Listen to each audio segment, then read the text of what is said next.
The earth was created, not with the gentle caress of love, but with the brutal violence of rape.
In evolution's greatest irony, one of the first creatures to appear would be the last to remain.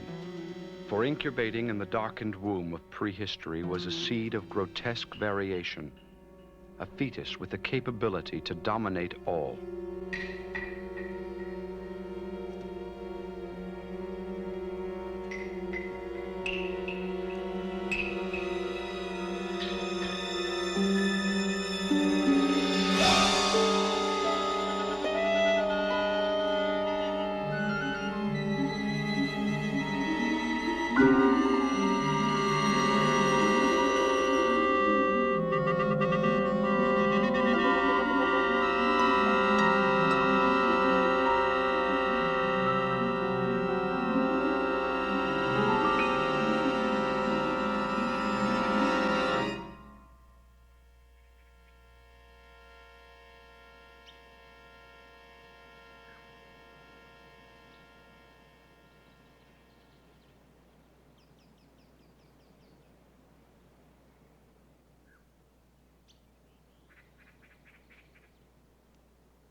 Masked beneath the beauty of nature's world is one single and ugly truth.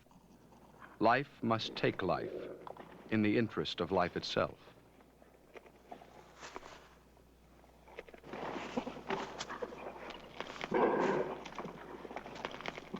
It is the mistake of arrogance to equate size with significance. For the less visible one's enemy, the more powerful his threat.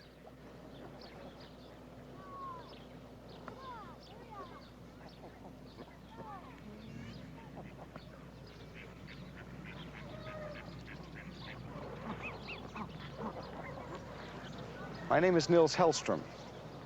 If that name rings a bell at all, it's probably in connection with the words fanatic, lunatic, heretic. Actually, I'm a scientist, and these other descriptions have come as a result of my dedication in my work, my obsession, some have called it, with certain findings I've made. It's not easy to be obsessed. The past 18 months, it's cost me 2 fellowships, 1 assistant professorship, and even a few friendships. I don't care about that, really. In a way, it's kind of flattering. What I really regret is that after 9 years of concentrated work, I've learned something that no one wants to hear. But unless someone does hear, unless someone is at least exposed to it, we as a species might pass from existence without ever knowing why.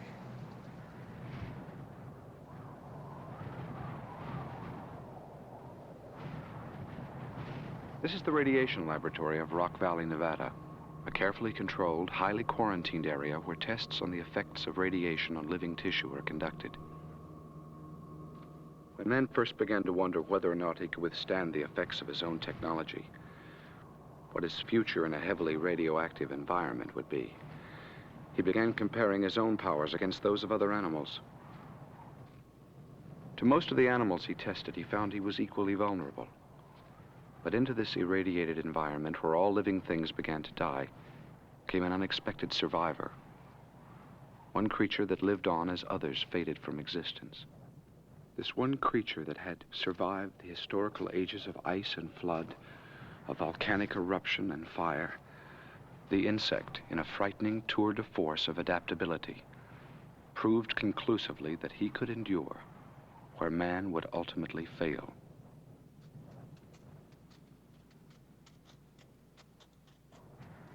This and other evidence leads me to the following belief. I'll tell it to you once, I'll tell it to you simply. I'll tell it to you in terms that no one likes to hear. If any living species is to inherit the Earth, it will not be man. Long before the time that hydrogen bombs and pollution have put an end to us, we will face competition for the Earth itself, from a life form we arrogantly ignore. We will be overrun, deposed, and succeeded by an army that was here long before us and is ultimately better equipped to survive than we.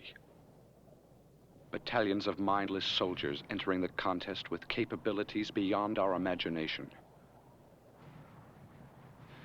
Yes, I'm talking about insects. And if you at this moment dare to think this is lunacy, I invite you to remain in your seat. Draw your own conclusion, and learn the inevitable destiny of ignorance. The primeval planet Earth, an arena of continual contest where only the most versatile and resourceful can endure. An atmosphere lacking in oxygen, scorched by day, frozen by night, continually bombarded by the deadly radioactive rays of the sun. In this testing ground where the mighty dinosaur would stagger and fall, one silent witness hangs on.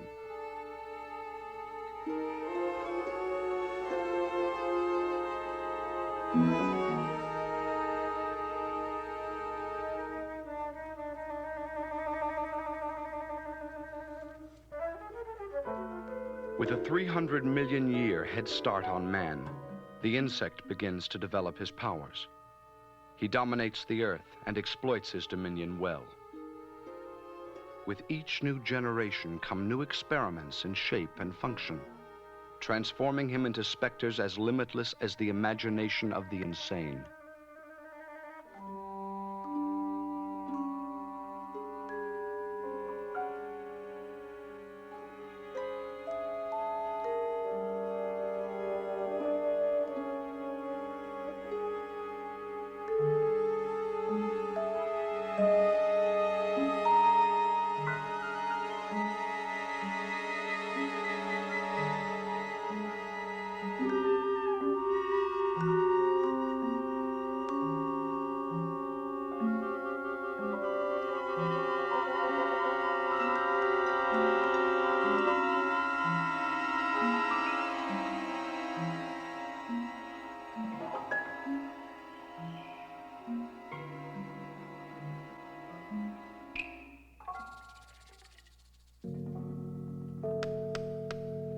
Unlike other creatures who struggled against their environment, he learned early to seek its protective embrace.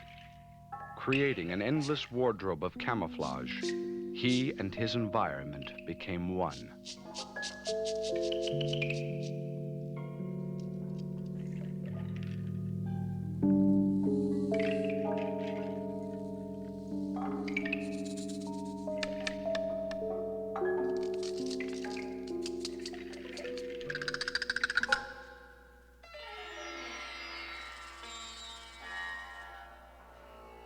When the predators came, he was nowhere to be found. So artistic his methods of deception that they would crawl upon his body in their very search for prey.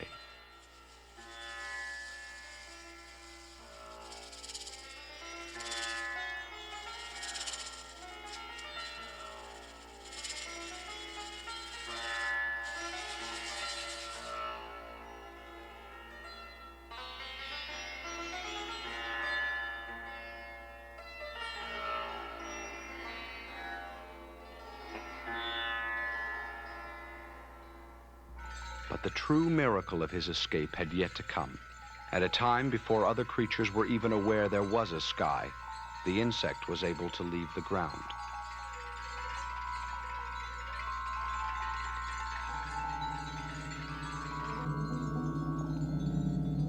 "50 million years before the first bird would appear, the insect had accomplished flight. An ingenious system of hinges and muscles carrying his awkward body upward in sublime defiance of the hungry creatures below. Having exploited the water and land, now into a virgin sky they soared. Their instinctive need for expansion nurtured by the winds of heaven itself. Like a cloud of contagious virus, they sweep across the land, infecting with their numbers the entire face of the globe.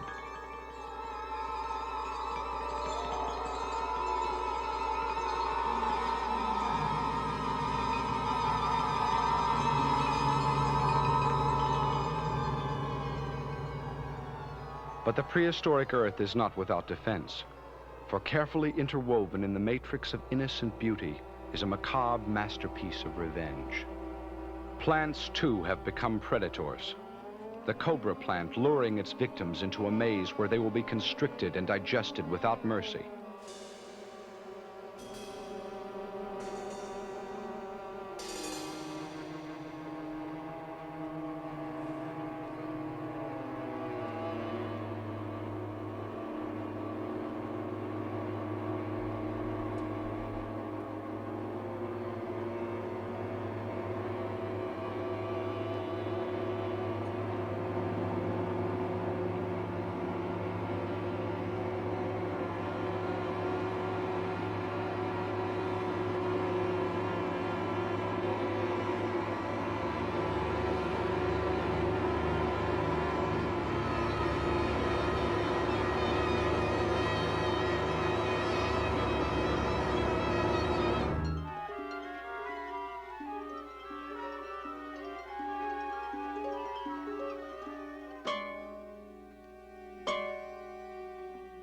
Gaping its jaws with menacing hunger, the Venus flytrap beckons with gentle perfume.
the beautiful sundew, a murderess in disguise, tempting with imitation succulence all to come forth. Instead of sweet nectar, they will find sticky paste. Their very struggle to escape exciting the deadly tentacles to descend.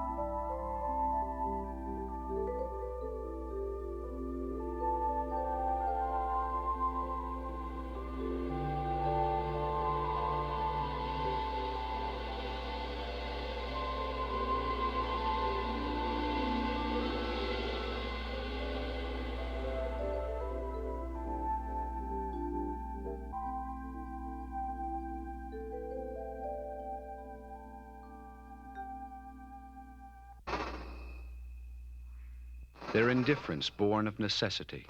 Others, too, become an instrument of death.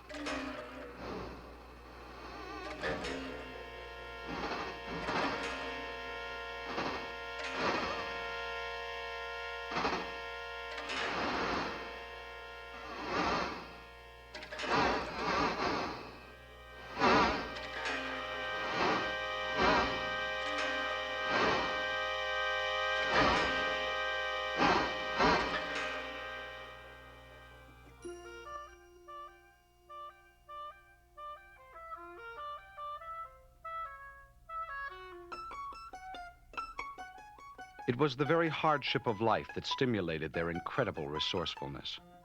With an overpowering urge to survive, certain insects began pooling their resources to form a defense against the treachery outside. In a climate of deficient rain and sparse vegetation, the harvester ant took the first primitive step toward agriculture, gathering seeds during periods of abundance to store them below ground, where they would provide food for the colony during the months of drought.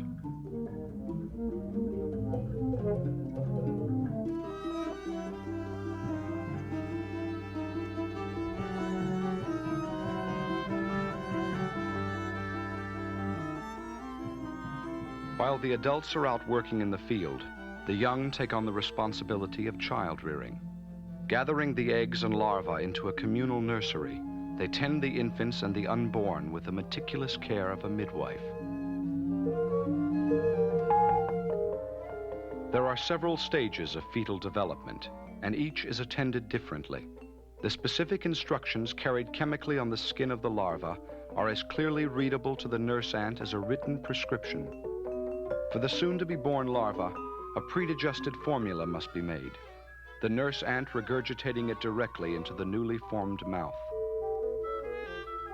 As soon as the young are born, they must take over the job of nursing, freeing their own nurses for work in the fields. Into their subsistence diet falls an occasional gourmet's delight. A dead bee becomes a banquet, and they will guard it with their lives. The instinct to harvest is akin to the instinct of greed. To a neighboring colony of red harvesters, the temptation has become too great.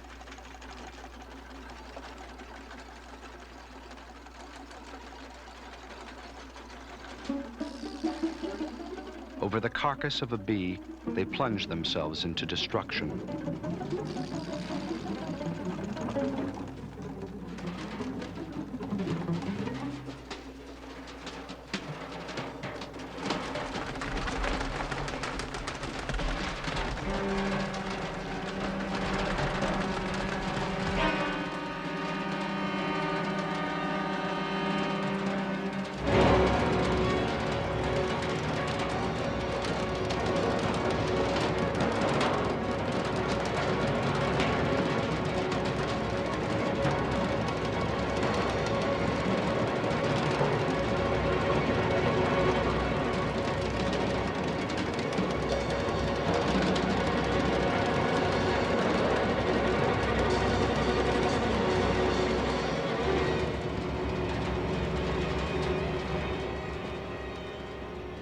Like a battle of gruesome robots, once they begin, they cannot stop.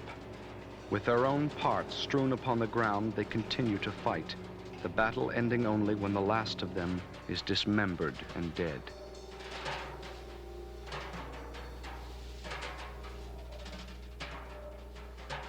Let it be said of the harvester ant that he displayed more than one similarity to man.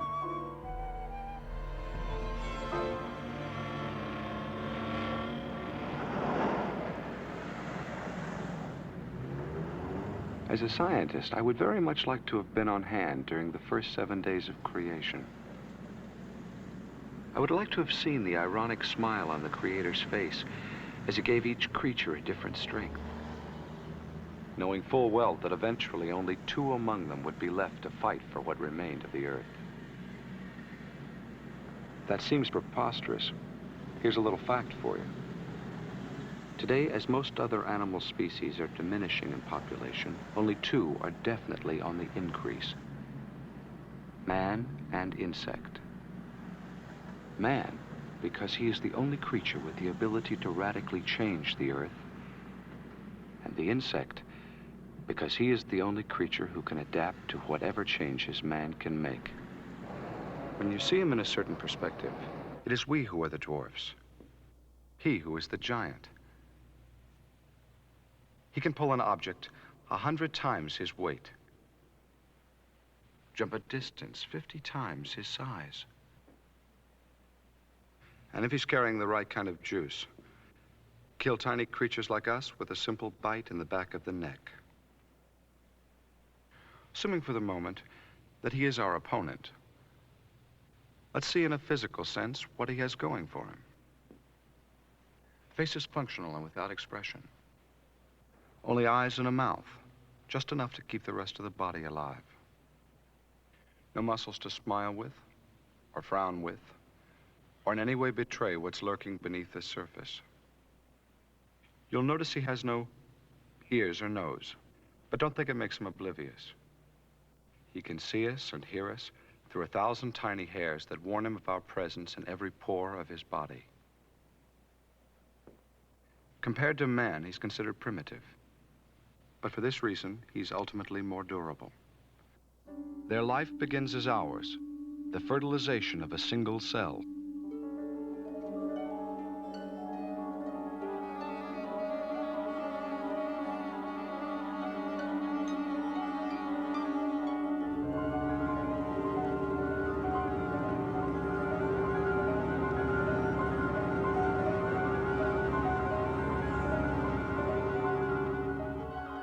The miracle of creation seen in this minute is the product of 6 short days. In the time it will take a single human embryo to develop, this insect could reproduce 401,360,000,000 of his kind.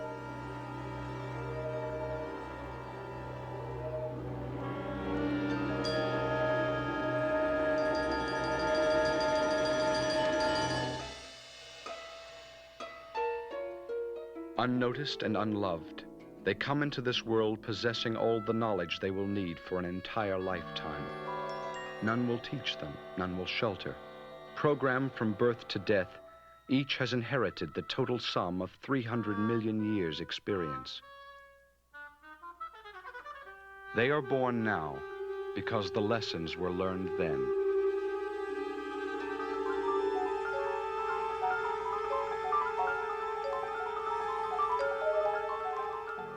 Physically, they are a miracle of engineering. Their skeleton is on the outside, allowing greater leverage to muscles within. They move by a system of hinges, flexing in infinite variation as the situation demands.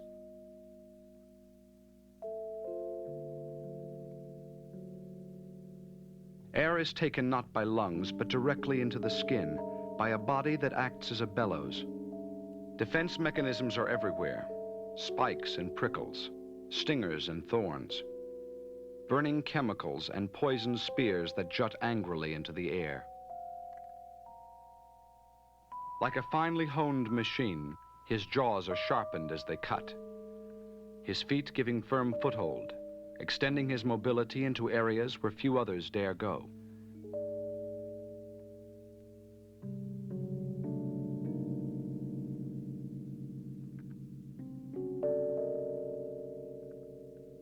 Even his heart is something alien. A colorless substance courses through his body in response to the spasms of a transparent chamber.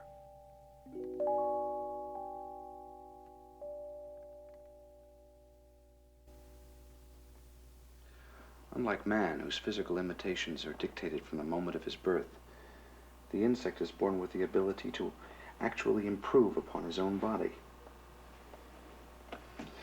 When he reaches the limits of his capability, he miraculously transforms into an entirely new being. The caterpillar is born with only half the equipment he needs for survival, for his only function in life is to eat. Denied the ability to reproduce, he would die before fostering others of his kind. But from his incomplete body, he will salvage new life.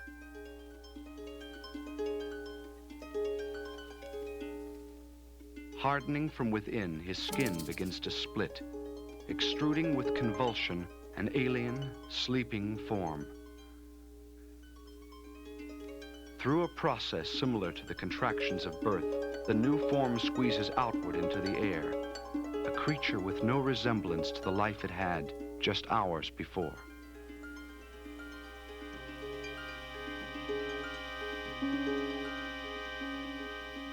Now helpless, without eyes or legs, the pupal form extends a club-shaped appendage and struggles desperately to attach itself to the branch.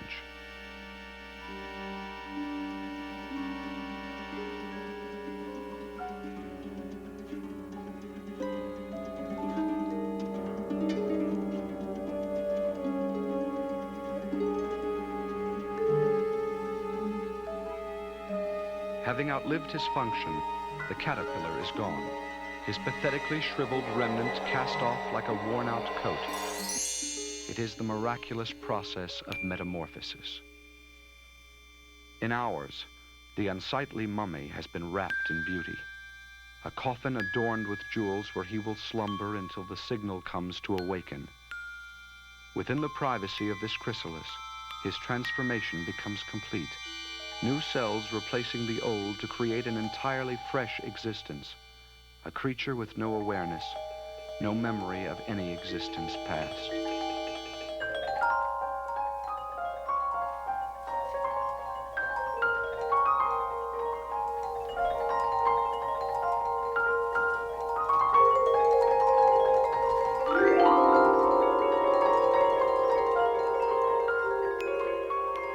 Where the thorn once stood, now stands the rose.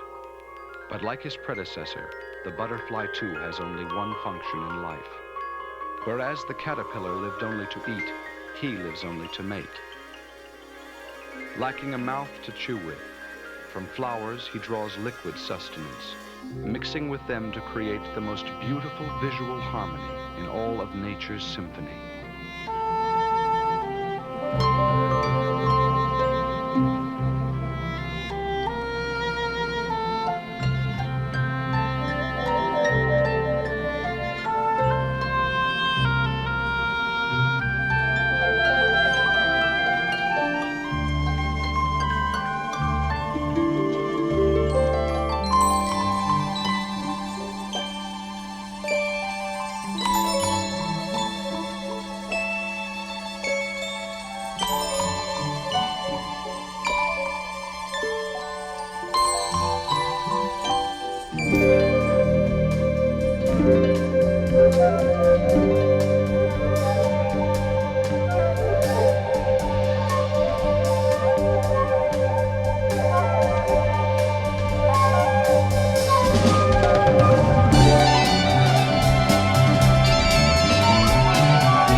This is the main computer center at the California Institute of Technology. Here, the most sophisticated machinery man has at his command is being used to study the primitive brain of the insect, to document and probe the astounding efficiency of such a simple mechanism.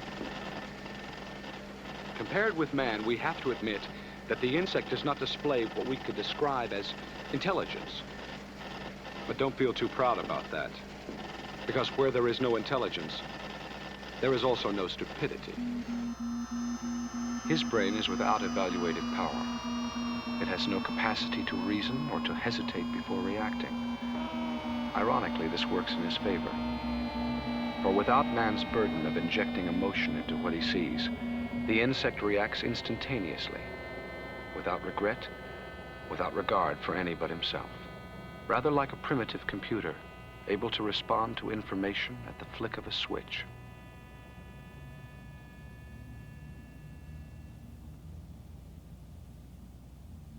Now, I wouldn't dare compare a brainless insect to man's brilliant computer, would I? Think about it. A computer is a mechanism programmed with 1,000 tiny bits of information. It operates by juggling that information into a form of logic.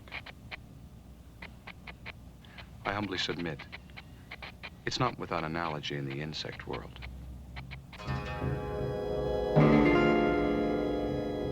The living prototype of the computer was designed by nature herself, long before man ever set foot on Earth.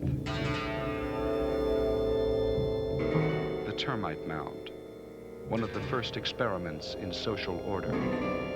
Deceptively tranquil facades masking the intricate workings within.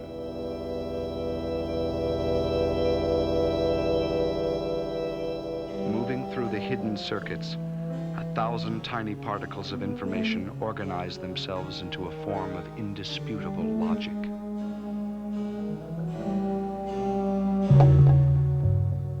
Their source of power are their queens, great throbbing masses of energy, motivating all with their insatiable need. Should a queen be allowed to die, the rest will perish too, for within her pulsating body lies the future of the mound. She may live a half-century, tended by endless generations of her offspring.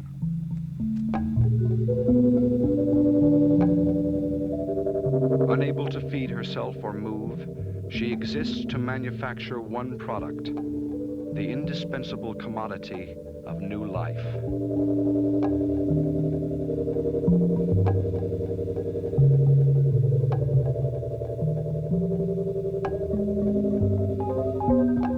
At the rate of 10,000 per day, eggs exude with the regularity of assembly line production, carefully sorted out, counted and stored by the workers in subterranean nurseries where they will incubate until the time of their birth.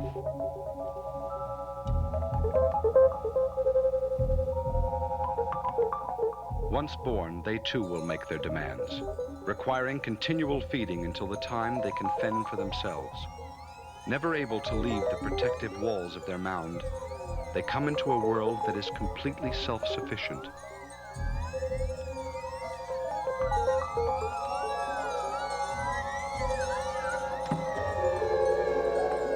In one section is a garden, a working insect farm where tiny mushrooms are carefully cultivated to supply a never-ending source of food.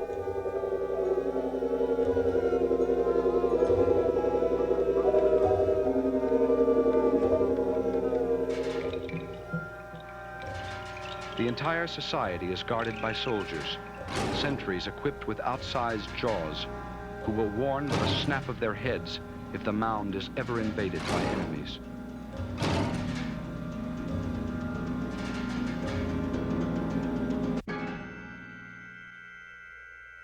Their greatest enemy is the sun, its scorching rays drying their protective walls to the consistency of dust.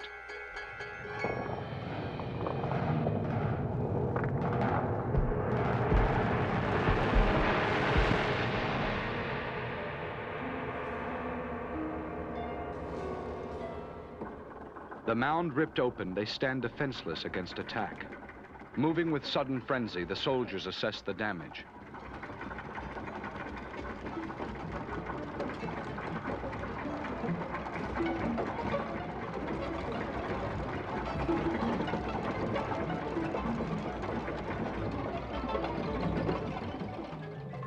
frightening efficiency, the mound suddenly comes alive. A troop of workers proceeding with incredible speed to heal their wound before the predators arrive.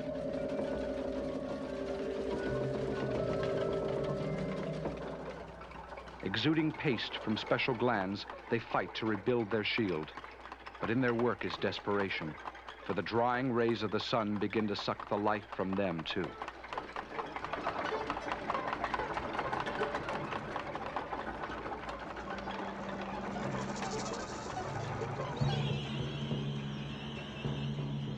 Alerted to their helplessness by a scent in the air, a battalion of black ants has marched in for the kill.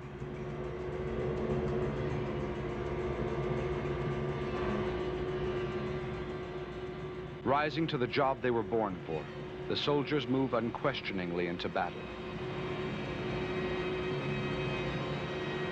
Heedless of a battle that rages only inches away, the workers toil ceaselessly to seal off their world from the dangers outside.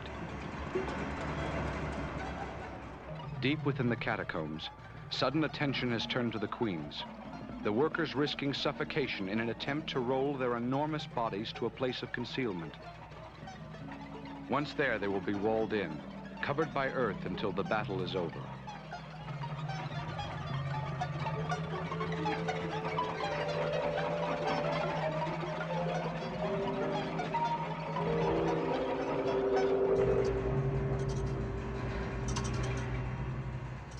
With suicidal dedication, the soldiers continue to fight, attaching themselves to their enemies so that even in death, they will hold them back.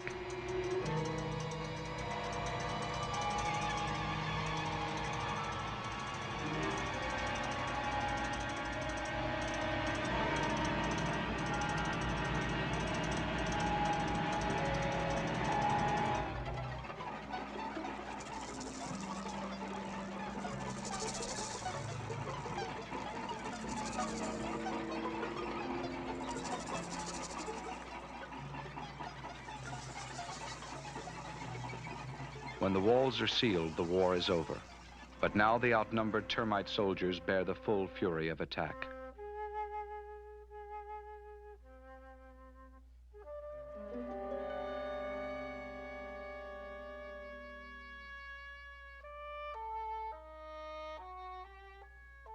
For what is left of them, there will be no re-entry to the mound. They fought to have it sealed, and they will die because they won. Obsolete components, they are no longer useful to the whole, condemned by their inflexible programming to the continuation of their kind.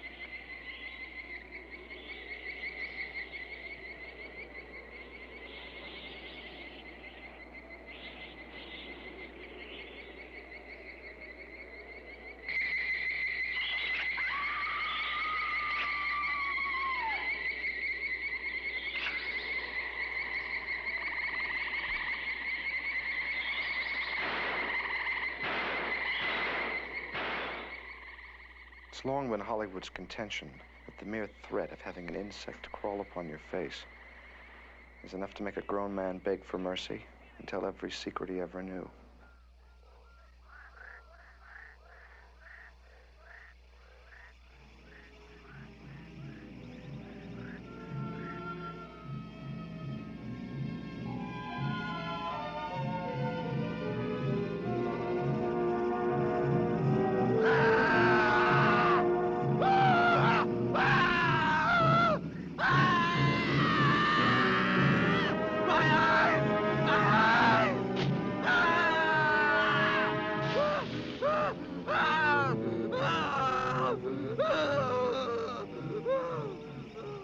Psychiatrists tell me that from childhood nightmares to adult schizophrenia, the insect is a common fixation in the human mind.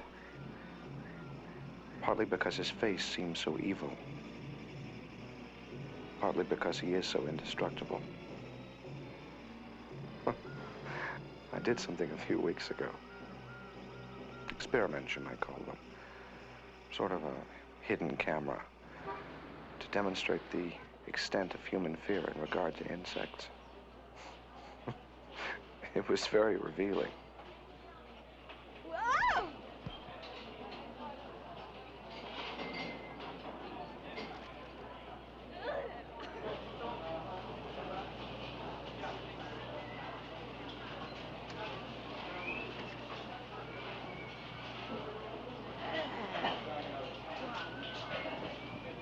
What is that? Yeah. Oh. No. It's awful.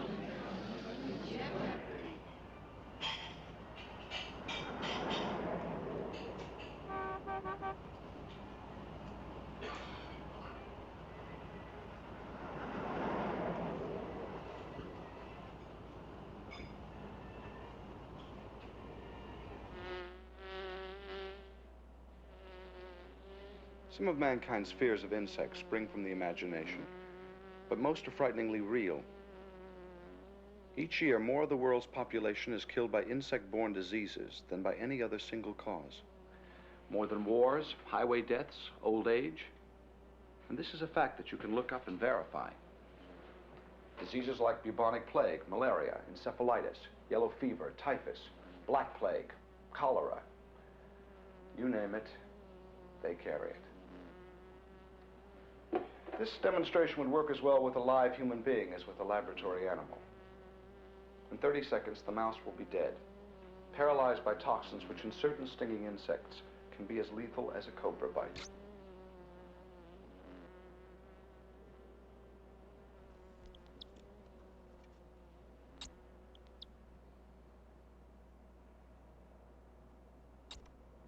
Today, increasing numbers of people are born with a fatal allergy to wasps and bees. It's called an anaphylaxis reaction.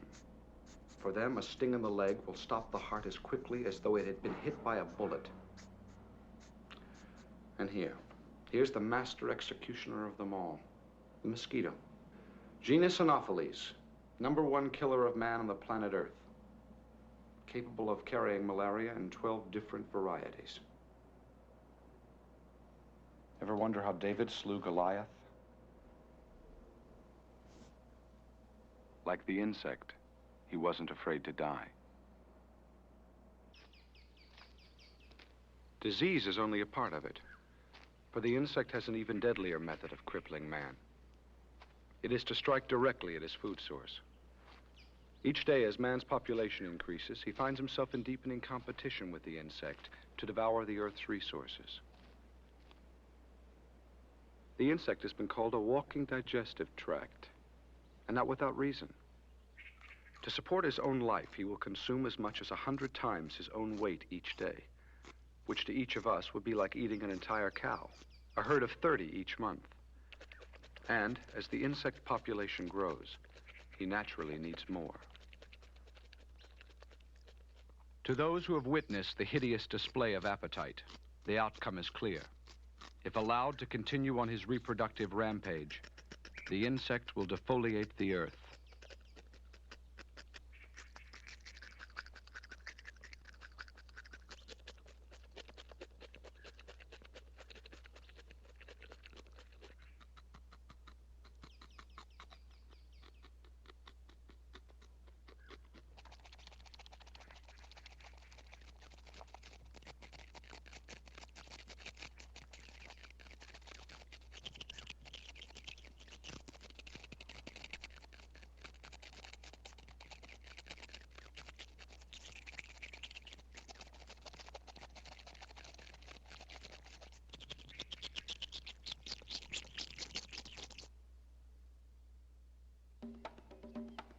If the race for food is to be the deciding conflict, let no one say it came without warning.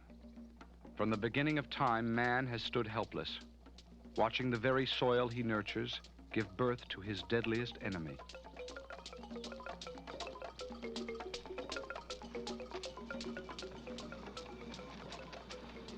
A ghost of biblical terror, he rises still, summoning his sleeping troops to pillage and destroy everything that lies in their way. In the innocent disguise of grasshoppers, they will wait endless years until something in the air signals the time is right.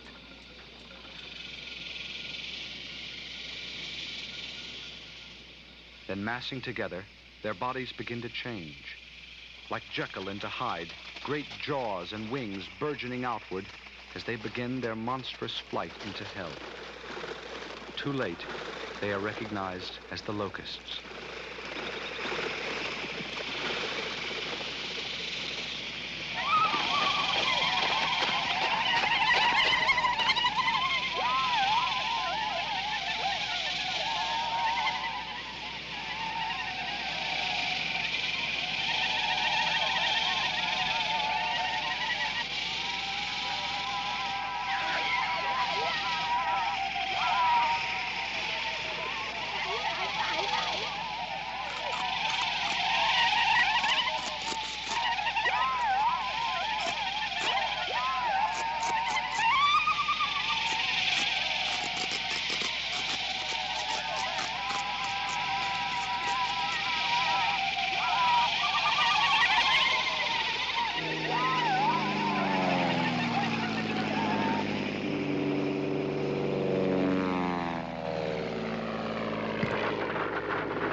The plague is a single animal, its body covering 400 miles, its mouth consuming 80,000 tons of food each day. In a single week, it will devour what could have fed 1 million people for an entire year.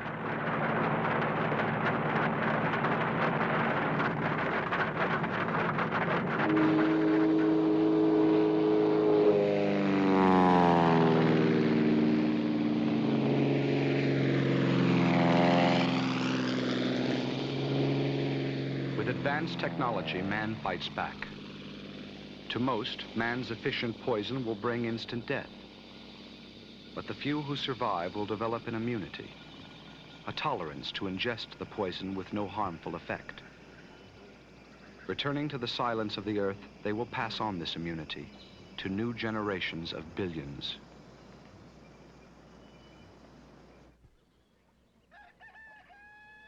Too late is man becoming aware of his mistake.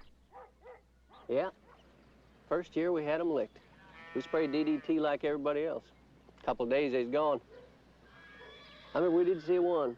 Said, oh boy, thank God for that good old DDT, you know? And what about last year?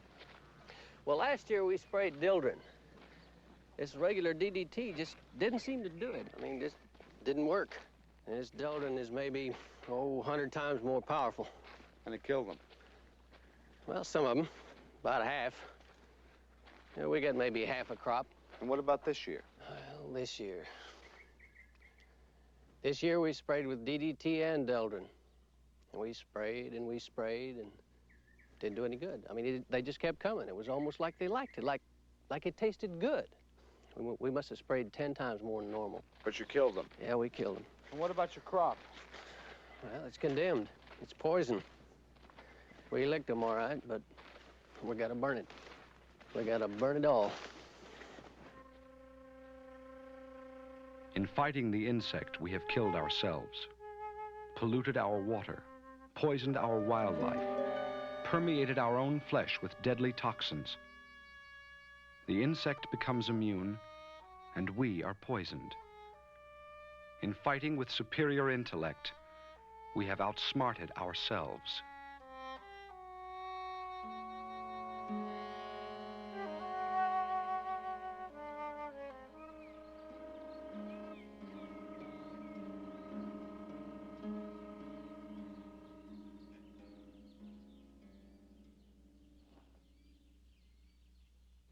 Before marching into battle, it's wise to assess not the weaknesses of one's enemy, but the strengths of one's enemy.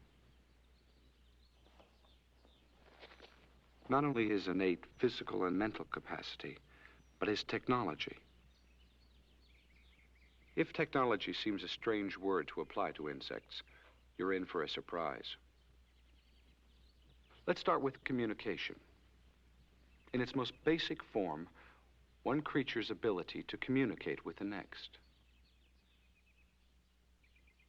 With the use of a highly sensitive microphone, I found the silence around me to be filled with sound. Not only sound, but language. Dozens of languages as different from one another as Japanese is to English.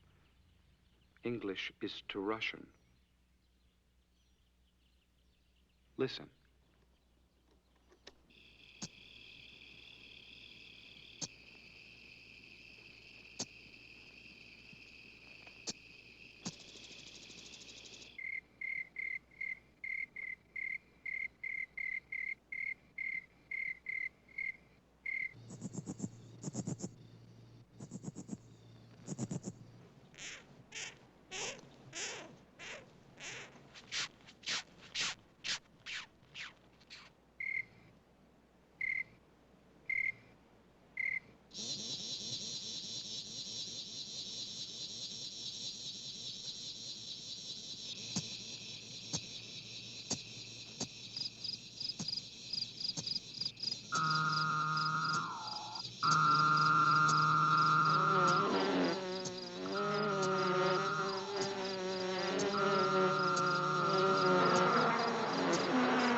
So the insect communicates by sound.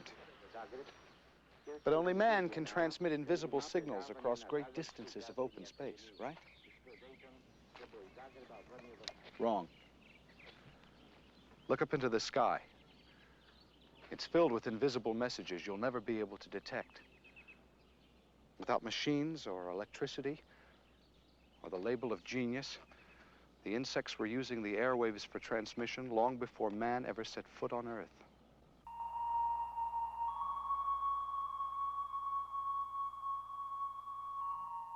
In the silence of a summer night, the female Luna moth conducts a long-distance conversation. Its receiver at the head, its transmitter at the abdomen. The message travels not by sound, but by scent. An invisible signal called pheromone, penetrating the night air for 20 miles in every direction. The message is one of need and identity, an invitation to mate, perceived only by a male of its kind. Having waited for direction, his journey begins. An all-night flight down a clearly marked path. Without this ability, such rare species would perish. Males and females unable to find one another across the great distances between.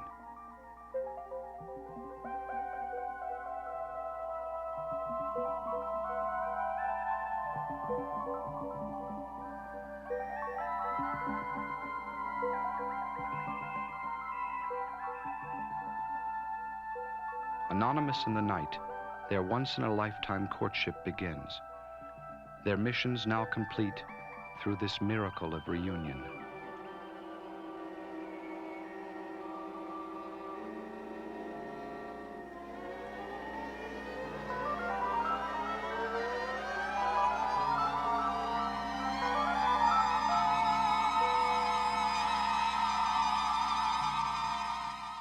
Last time we even thought about dancing together, I wound up drunk and disorderly. No, you were charming. No, really. No, I'm glad we sprang up on You had me fooled for a minute.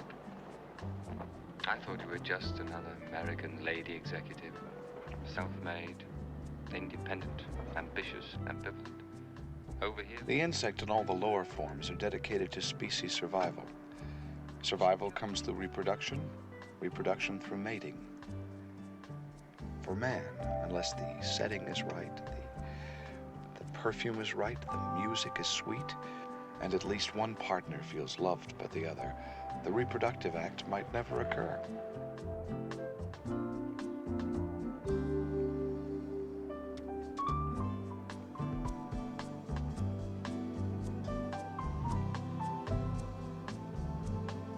As biological mechanisms, you can see that this is not terribly efficient. Males and females of all other life forms are drawn together in the direct and singular interest of reproduction.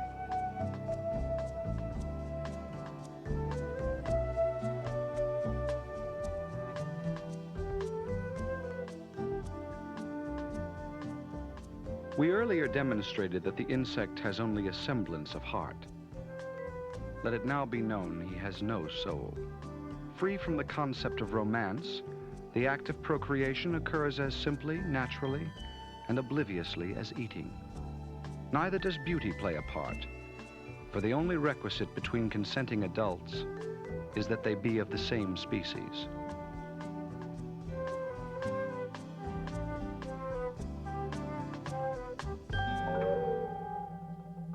Between two jumping spiders, close relatives of the insect, a ritual of semaphore signals communicates identity and willingness to proceed.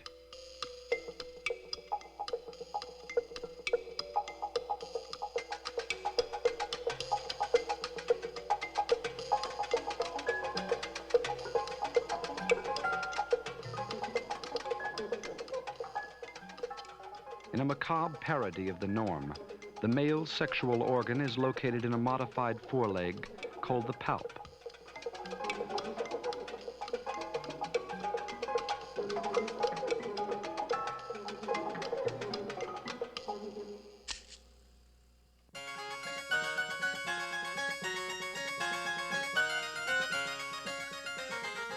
The incredible feat of engineering called web building is done for two purposes. First, to catch a meal. Second, to catch a mate.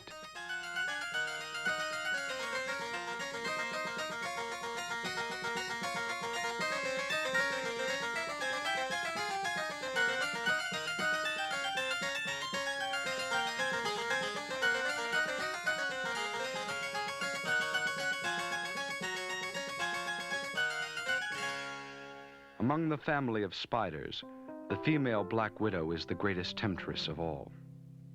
Throbbing with obese sexuality, her rhythmic movement upon the strands excites a lover 1/10 her size to cautiously come forth.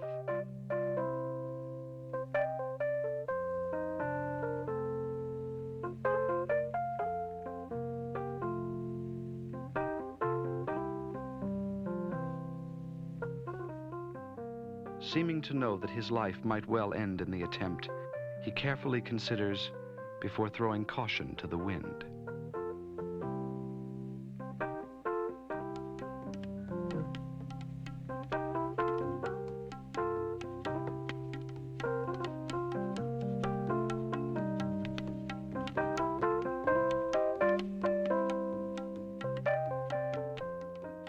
Never did a more gentle lover exist. For one false move, and the widow will live up to her name.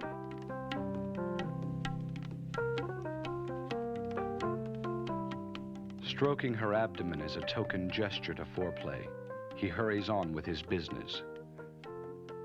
Too close for retreat, he gives his fate to a more powerful urge. With a sexual organ extending from his palp, he unites in mindless ecstasy.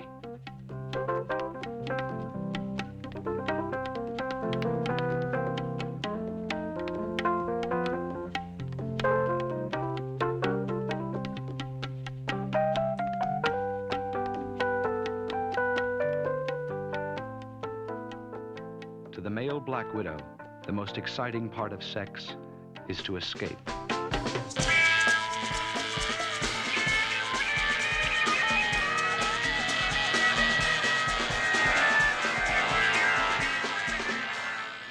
Puncturing his head, she sucks his body dry. Another sacrifice to the continuation of the species.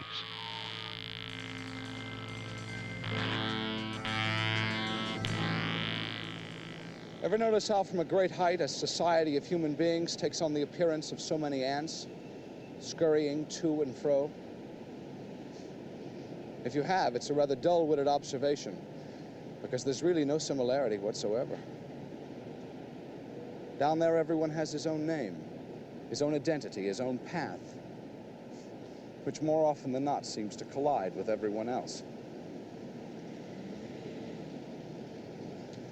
It's quite unique to human beings, this sense of individual purpose, this need to compete with all the rest. True, as individuals, it gives us strength. But as a species, it threatens our chances for survival. Think about it sometime. If we seek a so-called perfect society, then we must look to the community of bees. For here there is no ego, no competition, no individual need. Each coming into this world with an instinctive understanding that he must support the rest. The foundation of this society is the worker, a sterile female born to the legacy of continual toil until, after just 3 months, she dies of exhaustion. Next, there are the drones, potent and beautiful males, pampered by the workers for their singular function of mating with the queen. So specialized is their function that they are unable to eat by themselves and must be fed mouth to mouth by the workers.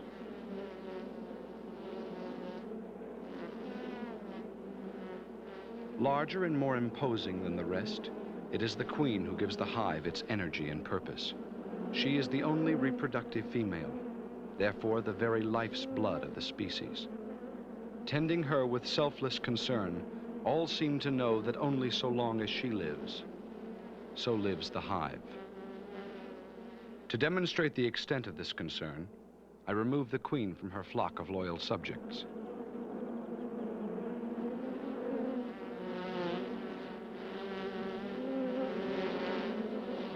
Immediately, there is a unanimous cry of outrage. But as the news filters down through the ranks, the workers begin to act. Selecting the larvae of ordinary workers, they feed them with royal jelly, a substance which will turn the commoners into queens. As the larvae will now grow larger, royal chambers are prepared, a gigantic nursery to nurture the only hope for their questionable future.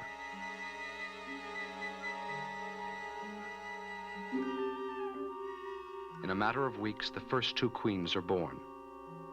Though mere infants, they will immediately be forced to fight for their right to inherit the throne.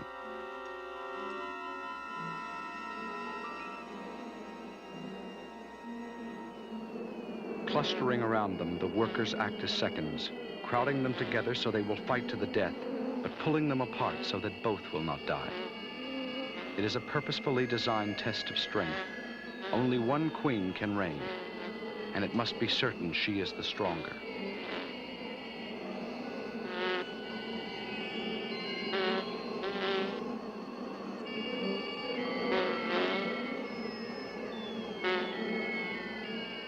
Suddenly, the contest is over. The queen is dead. Long live the queen. Now the workers carry out a grim task. Ripping open the remaining royal chambers, they lustily devour the larvae they have so carefully tended, destroying forever pretenders to the throne.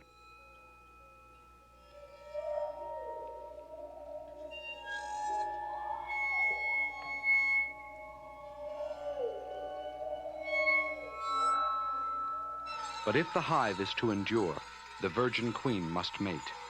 Pushed outward to the sky by the excited mob of drones, she soars high above the rest, enabling only the strongest among them to reach her side and mate.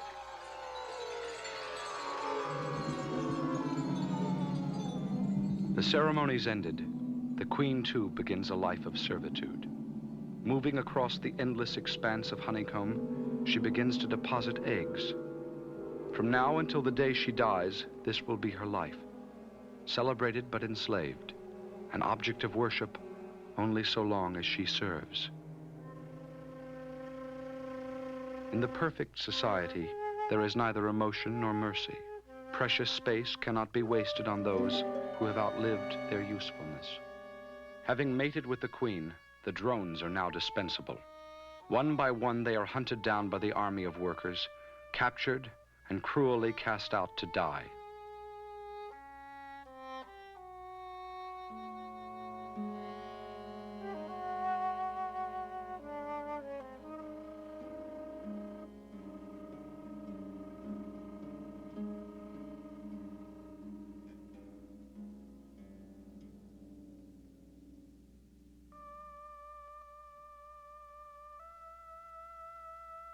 Unlike the society of man, the bees are in harmony with their environment, cooperating to serve it, so it will serve them.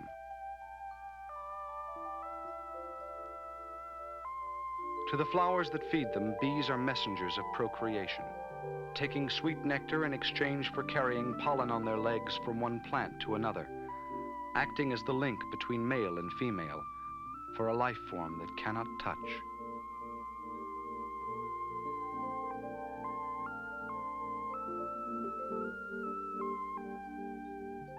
When one bee finds a rich bounty of nectar, she shares it with all. In a dance of exacting language, she informs them of its precise location, the distance, the direction, even the particular variety of flower. In this way, when one dies, no secret dies with her. Whatever each has learned will be contributed to the success of the whole.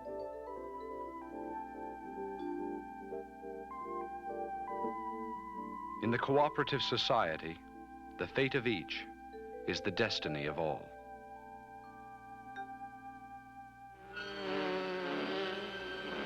But nature is indifferent to utopia. A predatory wasp called the bee wolf must raid the hive to sustain its own young.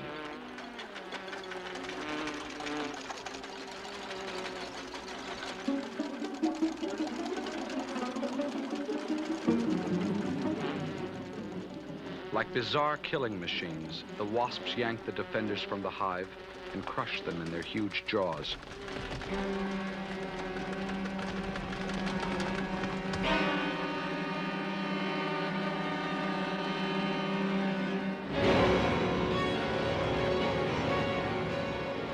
For all their ingenuity, the bees are helpless, falling by the hundreds to the unreasoning brutality of nature's plan. Each worker bee can sting only once at the cost of her life, and the wasps must be stung many times.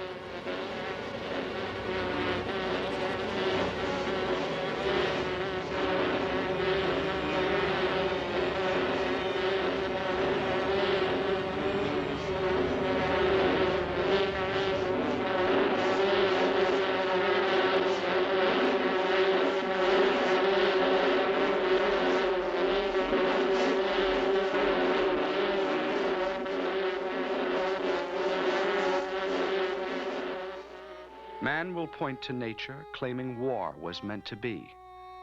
But here they died with reason, through selflessness, not greed.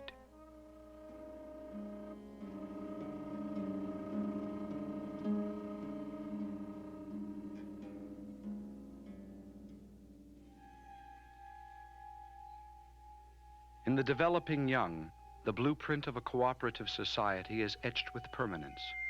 For here each generation comes into this world as a continuation of the last, each individual a mere extension of the rest.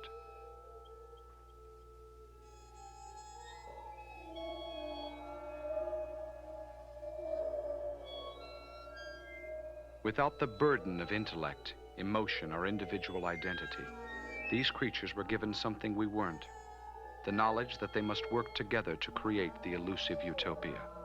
The perfect society.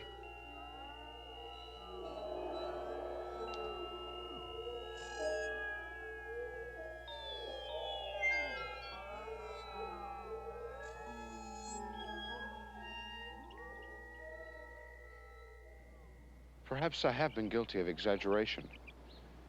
After all, what is this perfect society?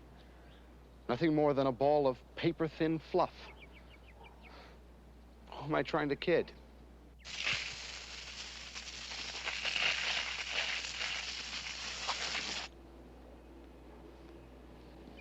The power of destruction. We can play like gods. Who are they, after all, but a bunch of wretched, unimportant, heathenistic creatures without even a passport to heaven?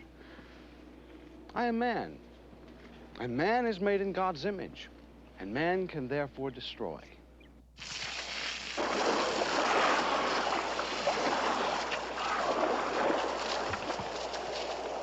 Is it possible that these creatures are us?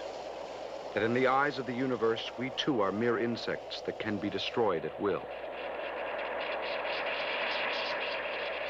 Only come earthquake and flood will we humbly submit that all things are relative.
That little demonstration was for a purpose.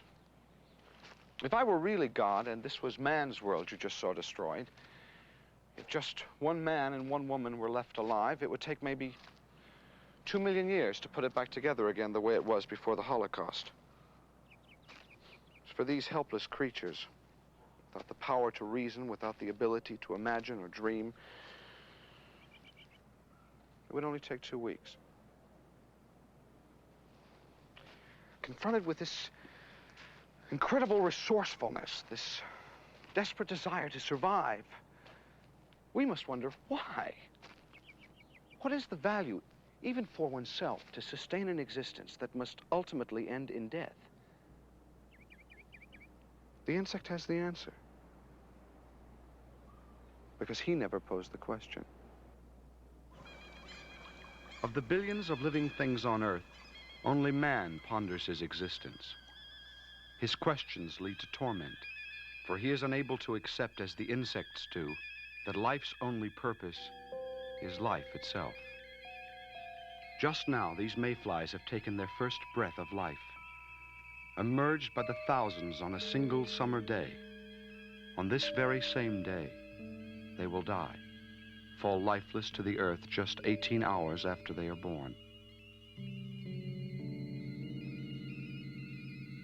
Having incubated for 12 months in the mud of the river's floor, the entire generation emerges at once to share their fleeting experience.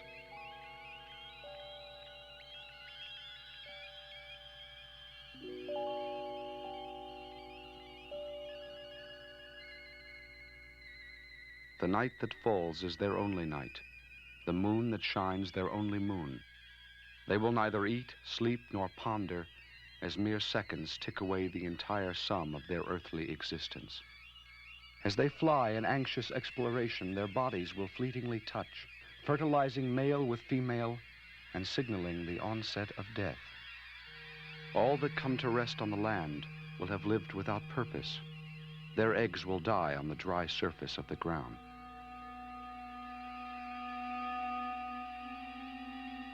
But those that fall upon the water will serve to reproduce their kind. For in the very agonies of death, new life is pushed forth. Eggs of a new generation that will live only to mate, only to die for the process of living.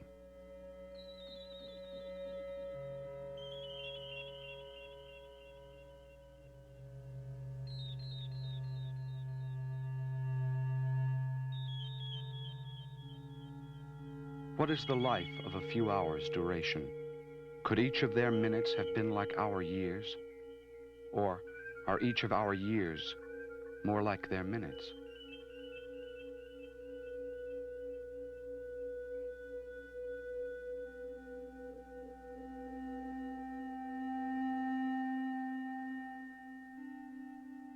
How did we spend our few hours?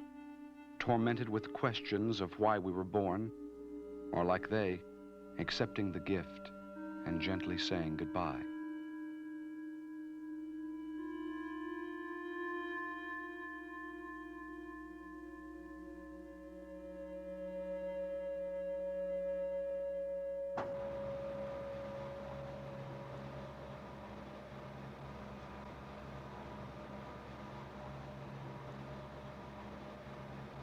To its neighboring planets, the Earth is unique, for it alone was given the force called life. Among the many forms of life, man proclaims himself the apogee and believes he has an alliance with God.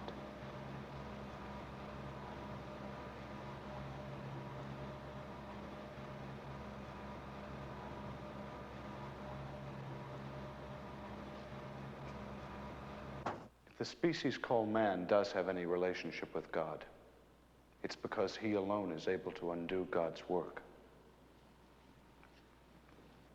I don't say he does it maliciously or on purpose. Just that as other creatures were endowed with the instinct to survive, we seem to have been endowed with the instinct to destroy. It is the need for individual luxury that creates the technology that destroys the planet, making it uninhabitable for all but one: the insect. The industrial waste that poisons our air, the DDT that poisons our food source, the radiation that destroys our very flesh are to the insect nothing more than a gentle perfume. And the toxins that are killing us and our fellow creatures, the insects live, reproduce, thrive, and gain strength by virtue of our growing weakness. I have something very unusual for you to see, which I've been saving to the last. It is to me a visual summation of the force to be unleashed if the balance tips any further in the insect's favor. It is, in a single demonstration, a portent of the future.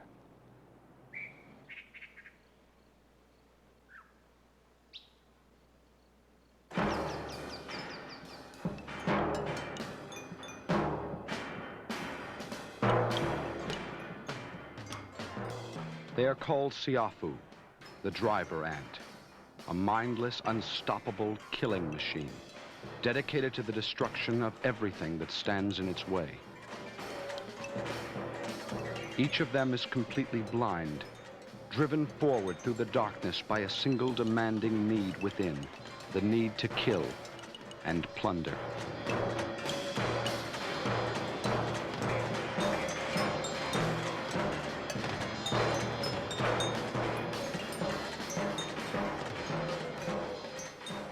Marching the earth in a never-ending search for prey, their column extends for more than a mile, 20 million strong, guarded by soldiers every inch of the way.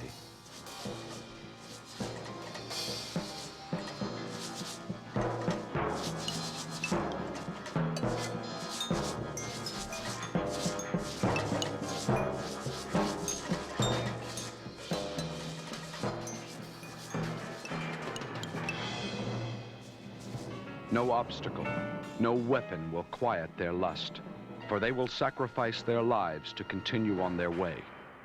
Bridging a river with their own bodies, those on the bottom will quickly drown, continually replaced by others until all have moved across, unconcerned with the ones they left behind.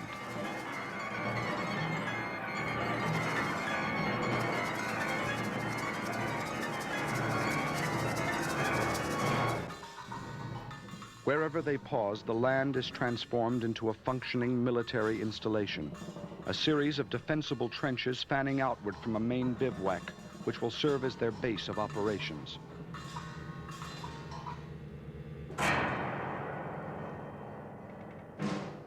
While living quarters are constructed within, the outside is guarded by sentries. soldiers stationed on ready alert who continually test the air for any sign of an enemy.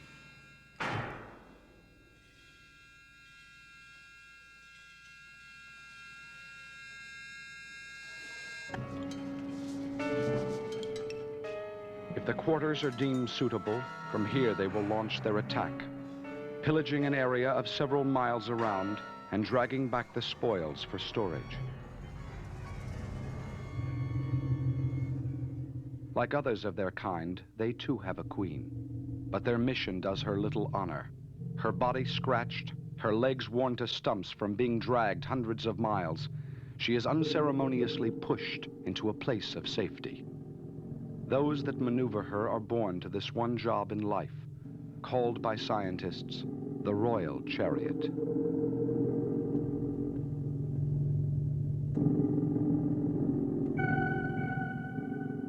The barracks within are constructed of bodies, a series of living chains and ladders on which food and newly deposited eggs will be carried. A seething house of horrors. While on the outside, soldiers will soon begin to fall. More are created within.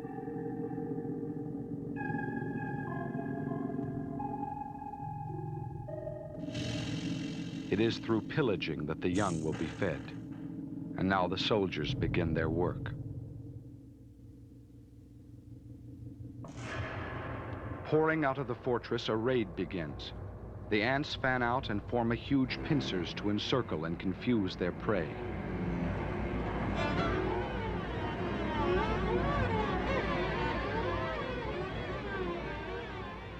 When the rampage has begun, it is sensed by all.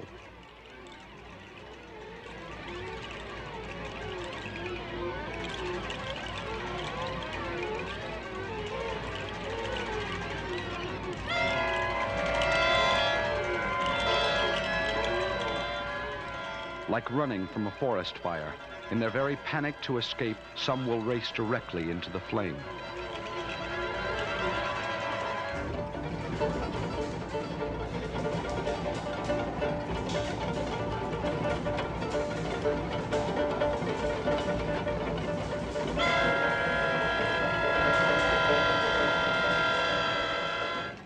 After sweeping the ground, the blind battalion surge into the trees in search of those that are seeking shelter in the branches.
To the victorious soldiers will come only a small taste of the spoils. The bodies of their victims carried back whole to be evenly divided among the waiting millions. The army whose discipline has conquered even hunger is the army that must be respected by all.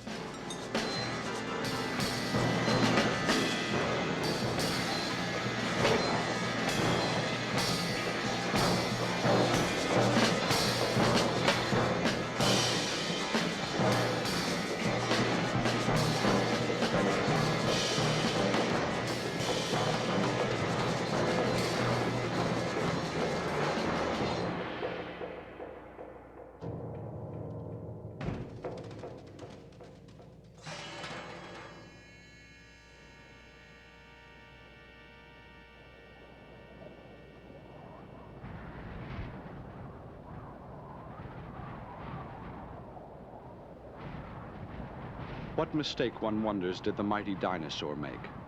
Was he too so arrogant that he defied powers greater than himself? Or was he perhaps created as a momentary amusement, an idle joke to pass the empty time of 100 million years? From what is left of an existence, one will never know. Only that a species has tried and failed, proving in his failure that he was not the chosen one. As for who the chosen one really is, only time will tell. But if we claim to be creatures of reason, we know he stands among us now, waiting patiently beside our deathbed like he has at so many others. In a logic that perhaps no man will ever understand, the true winner is the last to finish the race.